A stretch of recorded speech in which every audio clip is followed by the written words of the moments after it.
Hello, Levi. Hey man, how are you? I am doing good. How are you doing? I'm all right, man. I got no complaints today. It's been a long while. It has, but this has been one of the better days I've had in a long while. So I'm really happy to be talking to you. Yeah, I think it takes having bad days to make you appreciate the good days, doesn't it? That's for sure. You have a couple months worth of them, like I did, or maybe almost a year, and you start to really zone in on those good conversations and nice days. So Yeah, one time I had strep, and so I think looking back, because I'm ADD-ish, they gave me or an antibiotic I was supposed to take 3 times a day. I could remember it twice a day, but the third pill I'd always forget. And so I took all the pills, but I only took 2 a day instead of 3 a day. Well, the strep came back. And he said, "Don't do that anymore." And so I had like 2 months of not feeling good until I started feeling good. I didn't realize how bad I felt. hey, great for weight loss, right? Good point. Yeah, my throat hurts. I don't want to eat. There you go. Yeah. So anyway, yeah. So it's been a while. So what have you been up to? Well, I've had a busy year, but not with RPGs or any kind of games really at all. I've only had one thing come out this year, and it wasn't through my company. It wasn't through Planet X Games. It was through a subsidiary of Hasbro. Actually, it was Avalon Hill. I did an expansion for Hero Quest, and that was a ton of fun. And I got to wrap my head around that game and um, exercise some design muscles that I had not previously used at all. So it was a rewarding experience for sure. So how'd you get tagged for that? Well, I just it's, a guy knows a guy knows a guy was when it comes down to it. It wasn't because of anything that I had written previously or directly. But there's a fellow who works at and I don't know if he wants me to say his name out loud, so I won't. Okay. But he's a fellow who works at Hasbro. He's an awesome player, designer, just a all around great dude. He's one of those people that you meet kind of in the hobby, and you wish they lived closer. Yeah, yeah. You're like, ah, man, I'd love to go have a beer with that guy, or just pick his brain, or just sit around and talk. So every time I see him at a convention, I'm in several games with him because I just like him, and I like being around him. So he just kind of called me out of the blue one day. He says, "Hey, there's this thing happening," and I was talking to the guys from Avalon Hill, and I showed him your book. He showed him one of my books, Jungle Tomb of the Mummy Bride, and I was just talking about it. I pitched you to him. I hope you don't mind. And they called me, and I was like, "Oh, well, this sounds interesting." I was like, I play a lot of Talisman, but I don't play HeroQuest. And you can hear him on the other end of the phone, like, Talisman again. Like everyone plays Talisman. Everybody always mentions it. Um, but no, we talked, and they were super nice, super professional, and were just they sounded like people that I wanted to do something creative with. Um, so they laid it out, they set it up, and it was a really rewarding experience. I learned a lot on that, designing that game and kind of how it's so it's similar but so different from something like Dungeons and Dragons. There's actual board, and there's quest packs, all this stuff. All these little things. And it's kind of three dimensional because you're building upwards on it too, and very cool game. But getting to exercise those muscles, that was the real pleasure that I got out of that. Just I loved it. So Well, I mean, it's pretty flattering to be, I mean, of all the people, I mean, to just say, "Hey, Levi," because I mean, what he saw was potential, right? So it wasn't like, you had previous experience with this kind of product. So he saw what you'd written, he got to know you, and then he could see, like, oh, I think you'd be a good match based on these two things, even though they're not directly related. yeah, I mean the two guys from our hobby who worked on the previous two expansions were Tio Sabadia Oh and yeah. and Joe Manganiello. So it was like I was like, oh, something here doesn't quite fit, but yeah, let me give it a shot and try to tackle it. And I'm a fan of both those guys. So Yeah, Teos, I listened to the was Mastering Dungeons podcast, yeah. and I see him go by every occasion because I have no I don't play fifth edition. I don't have any space, but I never have stopped him to say hey. But of all the people, him and Sean, they both seem like very genuinely great people. Like, Oh yeah, and yeah. it's just No, like I probably should just for like, hey, I don't know you. I mean, you don't know me, but like your show and at least lead with that. But yeah, I really enjoy. He just seems like such a great person all around. yeah. I don't know Sean really at all. We bumped into each other a couple times at cons, but just like, hey, that's it, you know. But I do like his work. I do like his stuff, like the stuff Yeah, that he writes and creates. I like quite a bit. So um, just one of these days at some game hole or Gary Con or something, I'll get a chance to pick that guy's brain and buy him a beer or something. Hopefully, so we'll see. yeah, he seems very methodical and very structured in his thinking. I'm not really in that space, but listen to the podcast. He seems to be very he seems like a very they both are very sharp. It's Yeah, kind of interesting that they both kind of are similar but different, and I can see where that well, would that's fit. how he hit me too. Is he seems like I said very sharp. You know. Yeah, So yeah, yeah. So, well, that's very cool. And I think what it goes to show a couple things. I think there's a couple things it shows. One is that you know the importance of putting things out because you never know what it can bring back.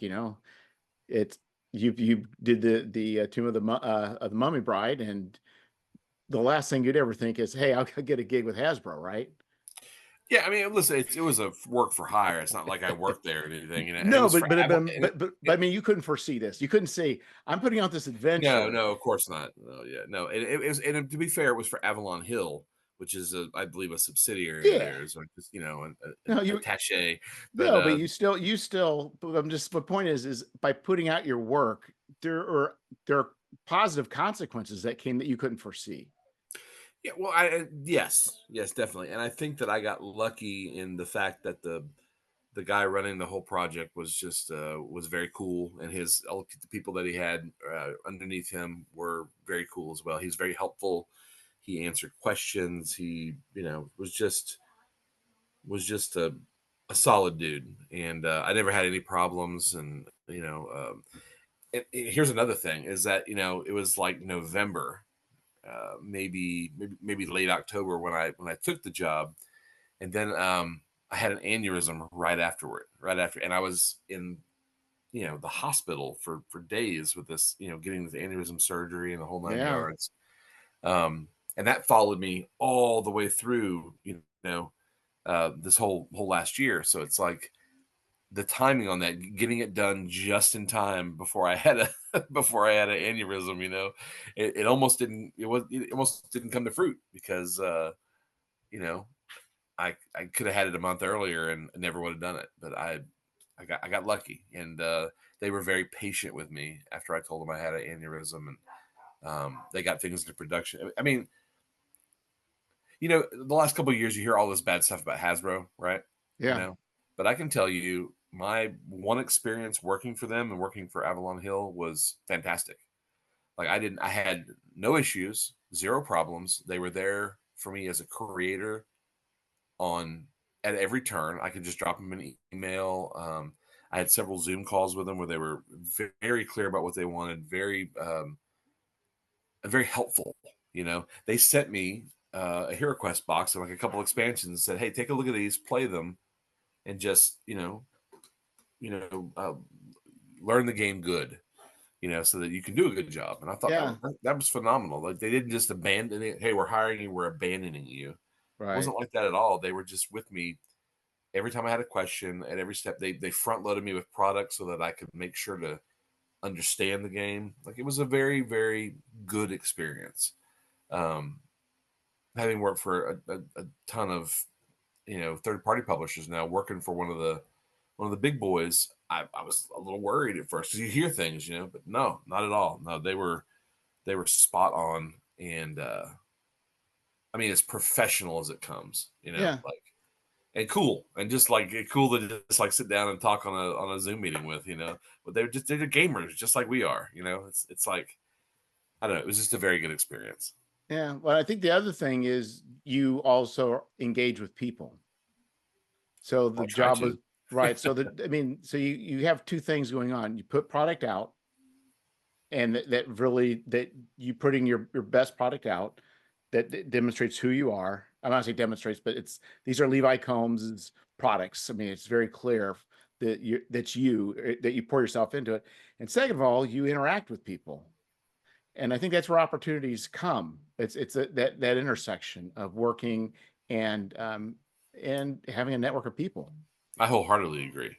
Absolutely. Like, I mean, think about how you and I met. It wasn't just, like I wouldn't be on this podcast with you now or having this discussion if 9 or 10 things didn't happen before I met you. You know what I Yeah, mean? yeah, And almost all of those are because I engage people, and talk to them. And so yeah, you're absolutely right.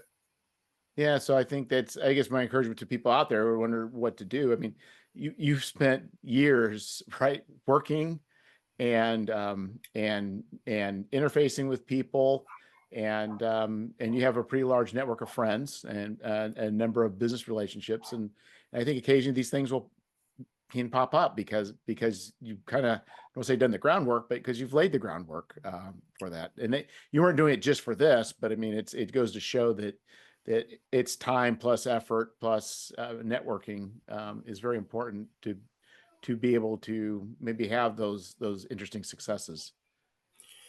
Well, I think you have to be open to it for sure. But if you're so on the con scene, if you go to all the not all the cons, but if you go to cons around the country and whatnot or close to you, you get close to people, like you end up playing games all weekend with people and going out to eat with the same people and hanging out in the lobby with the people or, going to check out that new bar after all the games or, whatever, Yeah, and you start to become, you're not just the same people going to the same con, you become acquaintances and you become game friends and you become real friends.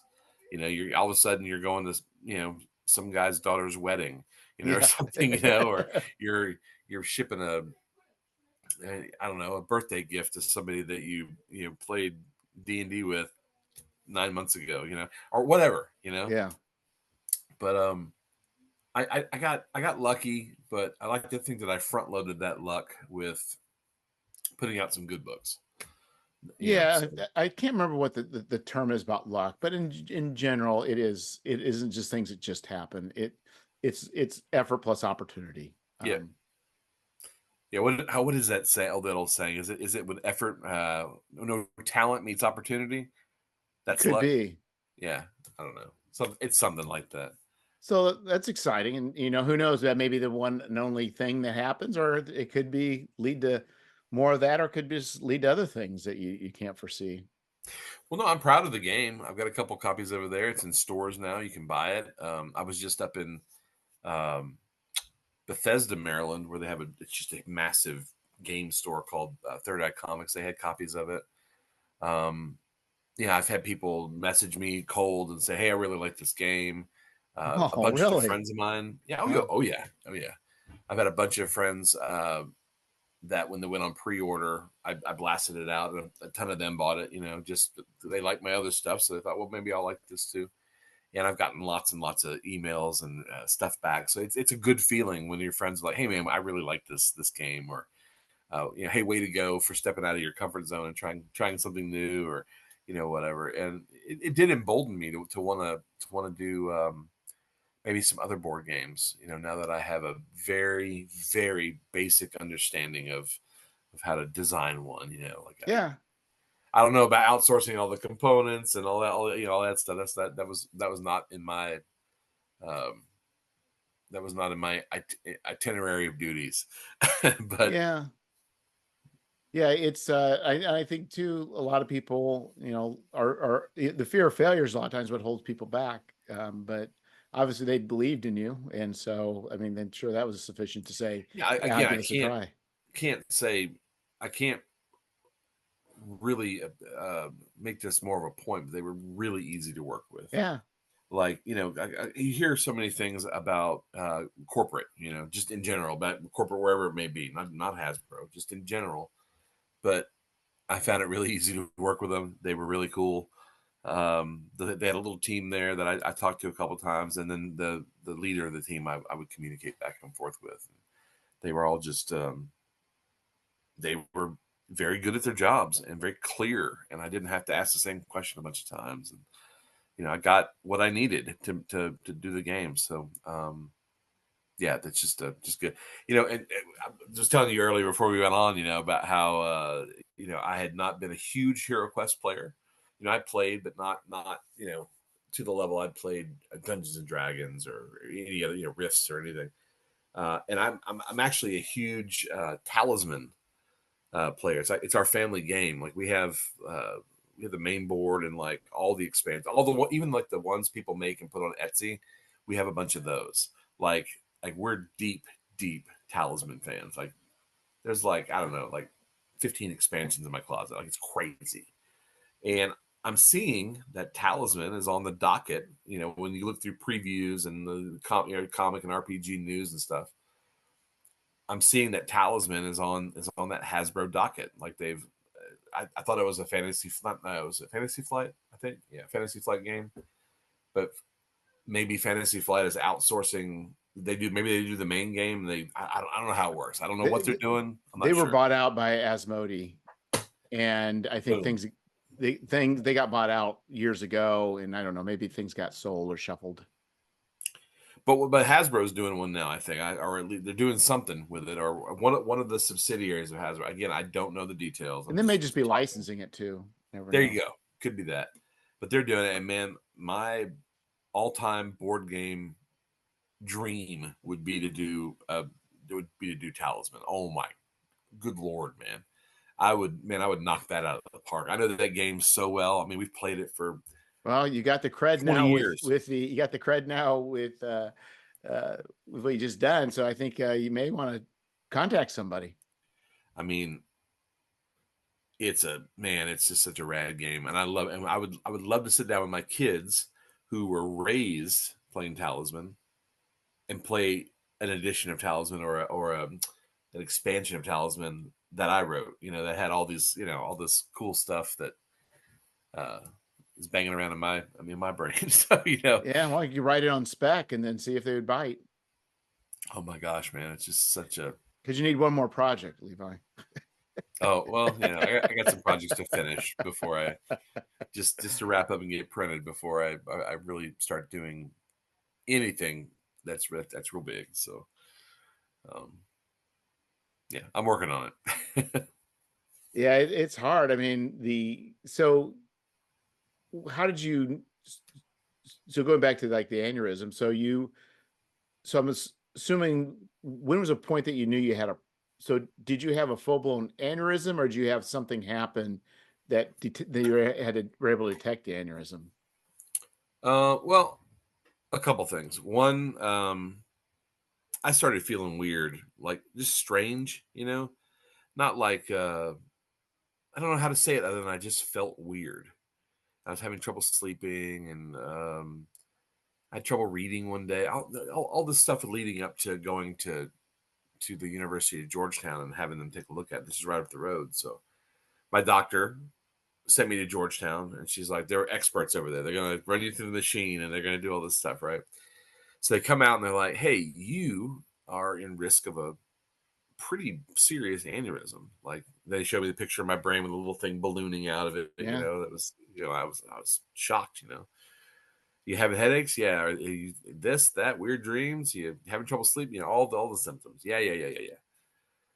So I had to decide, like, what kind of surgery I wanted. Did I just want them to repair it? Did I want them to cut it out full blown? We're going to take the top off and give you the old Hannibal Lecter treatment, the whole 9 yards, man.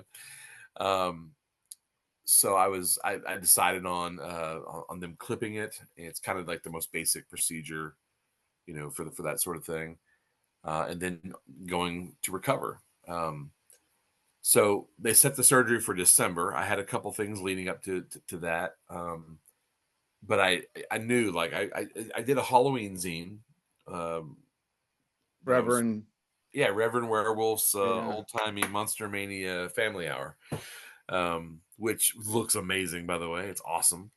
Um, but I had some stuff leading up to that, and then I was like, oh, I can't, like, if I'm going to be out of it for a while, like I need to either have it done or pass it off to somebody who's going to finish it, and that worked in equal measure. Some of it worked, some of it Yeah. didn't. I had the surgery, and I mean, until about July, I went to a con and I sold stuff at a con, but I couldn't run a game, and I definitely was not the greatest, representative for for a collaborative role playing game.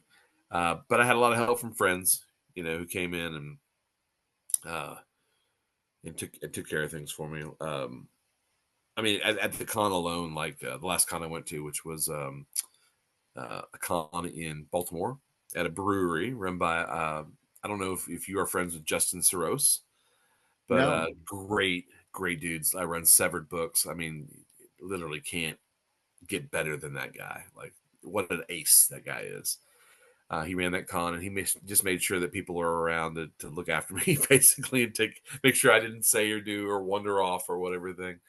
But was able to get through that, and man, really just had a real solid time. But I didn't go to any other conventions this year. I didn't go to North Texas like I normally go to, or I missed TotalCon. I missed every convention I wanted to go to. I just couldn't do it. I Yeah. couldn't. I was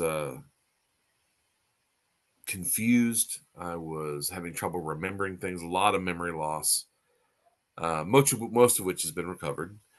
I had a lot of sleepless nights, and then just the mental stuff like paranoia, and um, I had to quit my job, because I couldn't do my, worked in the vault for the military. Can't do that when you can't remember your password to your computer.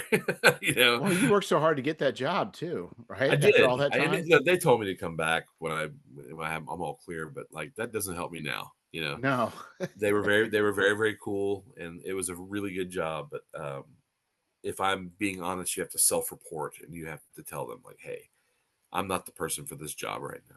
Like, I Yeah. want the money, I want the time in, and I want, all the stuff that I wanted to do the important work we do here, but I couldn't. I had to be real with myself and say, you can't do this job right now, and you're not the person to do it. So I resigned. They said, come back, whatever you feel better, and that's that. So that leaves me coming back to RPGs full time. I was doing it when I had the job. I was doing it part time, and but the problem was I couldn't read. I couldn't. I mean, I could read, but I couldn't read more than a couple paragraphs. Before my head was jumbled. I was mentally, emotionally, all over the place. I mean, Oh yeah. just scattered thoughts, and very, very. My memory was terrible. Like, I mean, it's fine now, but then, I mean, I wouldn't have been able to remember what you and I just talked about 5 minutes ago. I just couldn't remember. It was hard for me to drive because one day I got in my car and I drove to like a town like 50 miles away, and my wife called me. She's like, "Where you at?" I'm like, I don't know. I don't know where I'm at. I think I'm close to Waldorf, which is right outside of DC. And I was like, I think I'm just sitting on the side of the road, staring at the highway. So I turned around and went home. But that it's a serious deal. It's brain surgery. It's a long recovery time. It's still really recovering on some small things, but it was a big mess, like a big mess in my head. And the big silver lining for it all was, man, did my gaming friends ever pull up beside me. John McGuire from Vintage RPG Podcast, Yeah. he and his girlfriend Sally, sorry, wife now, yeah, they they just showed up on my doorstep one day with a little care package, and they had lunch with me. They live in New Jersey, man. It's like 5 hours away. And Wow. they just came here one day, took me to lunch, and just brightened the sky for me. Just put some wind in my sails. Had the same thing with some very close friends who just showed up. They're like, we know that you need us. You need some people in your life that know you and are close to you, and they just showed up. Um, and I had that over and over and over. Friends showing up, say, and they're talking to my wife. My wife's telling them, yeah, he's a little out there right now. But they just showed up, and they were amazing. And then I had friends online, like Joey Royale, Brian Shutter, all these dudes who have so much going on in their own lives, but they would just check in with me like every week or every 2 weeks and be like, hey, how you doing? You need anything?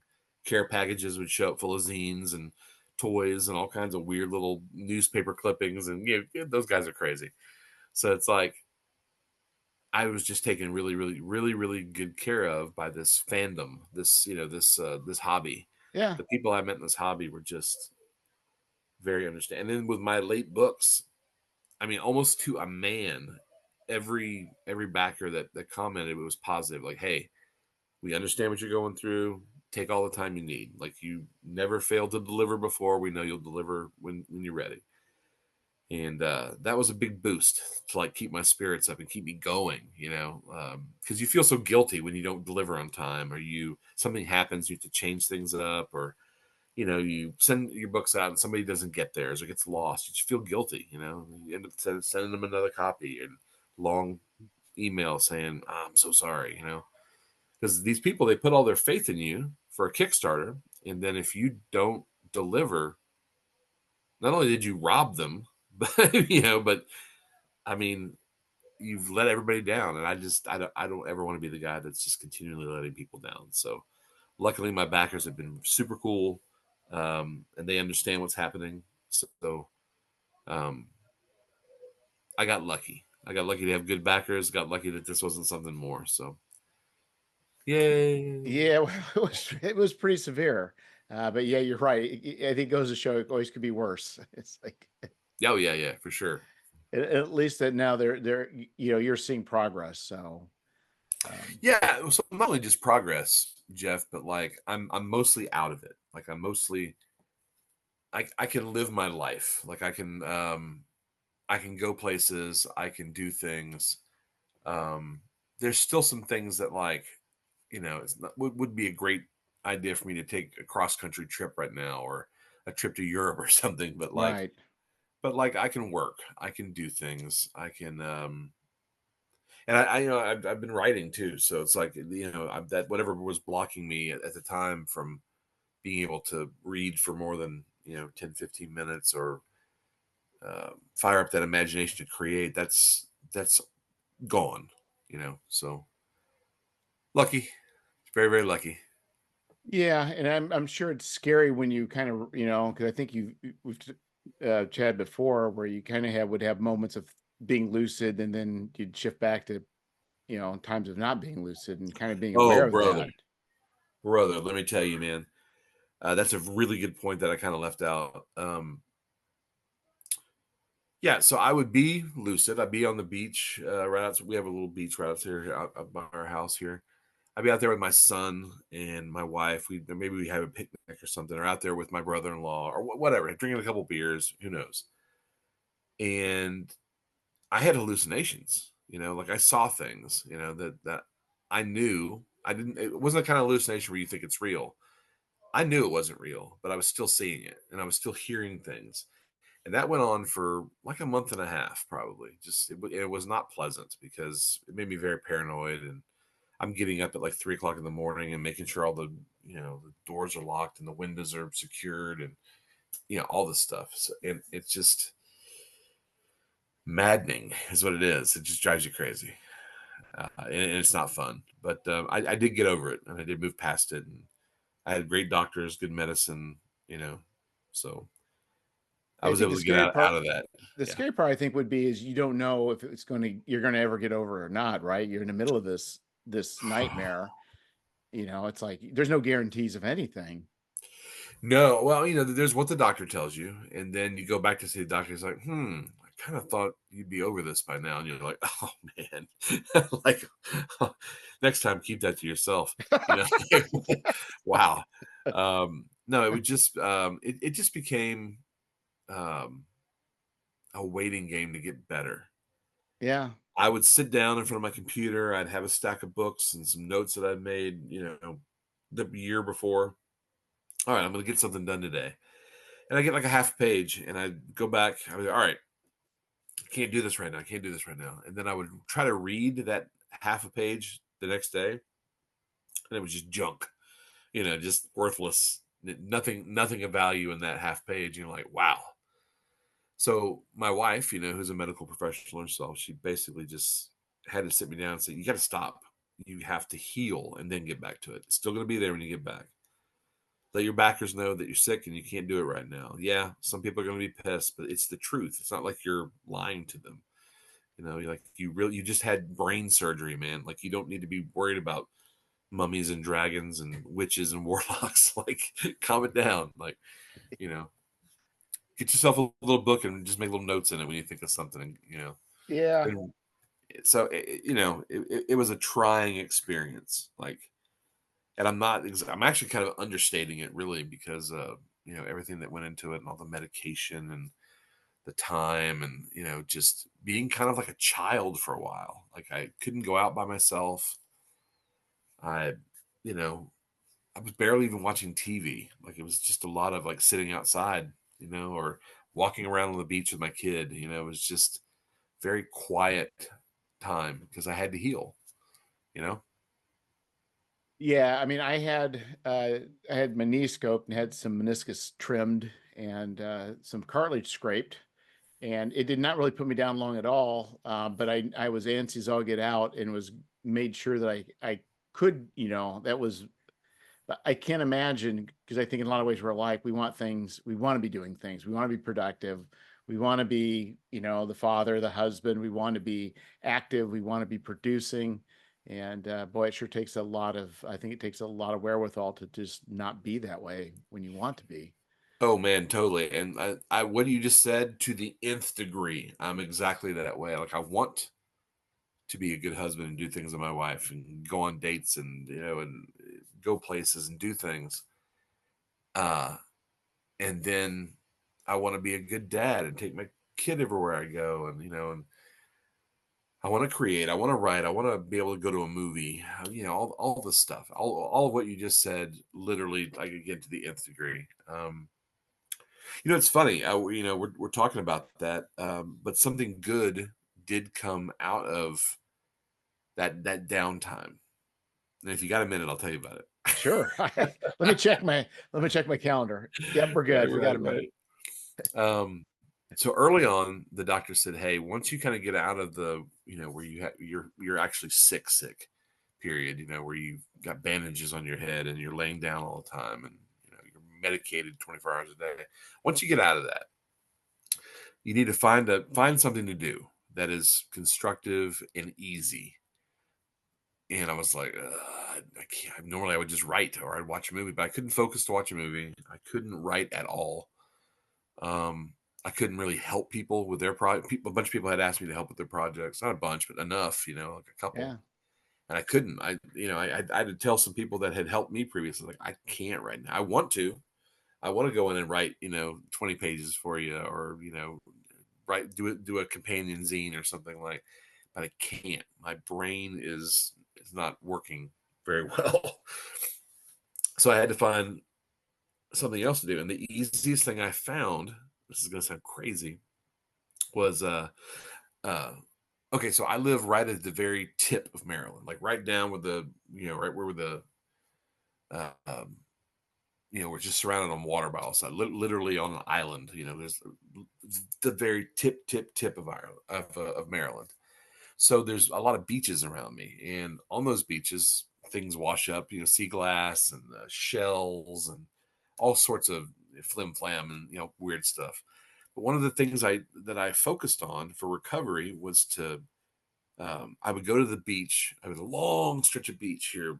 It's kind of rocky and sandy, here by my house, but I would take my youngest son, Owen, and we would walk up and down the beach, either collecting sea glass or picking up shells or whatever, and that helped. And but it evolved into, I went and bought him one of those Minecraft swords, at Walmart, Yeah. and it evolved into me like creating like a adventure for him every time that we went to the we went to the beach. So I was weaving all these crazy, stuff about, here come the dragons, and he'd fight the dragons, and I'd throw some sand, and that was, the dragon breathing on him or whatever, breathing fire on him. And he made himself a little shield out of cardboard, and he was just way, way into it for months. We did this, a couple times a week, sometimes almost every day. Um, I'm telling stories, and there's princesses and castles, and he's digging in the sand looking for treasure and all this stuff. And it became a very rewarding experience for me because I was finally having fun, but I also was doing something with my kid. Yeah. That was, because he's so sweet. He's 7 years old, and my dad has got a giant scar on his head. I don't look the same anymore. I wear bandages, and I can't remember anything, and my emotions are up and down, and he's just a sweet little kid. So we made all these crazy adventures out on the beach, and we started collecting sea glass because there's a big concentration of sea glass where I'm at. And when I tell you that we have like thousands of pieces of sea glass, thousands, Jeff, I mean, that's no exaggeration. At this point, on all these little, glass, holders and glass jars and stuff. We did it for 6 months, 7 months. We were collecting sea glass and making up stories and all this stuff.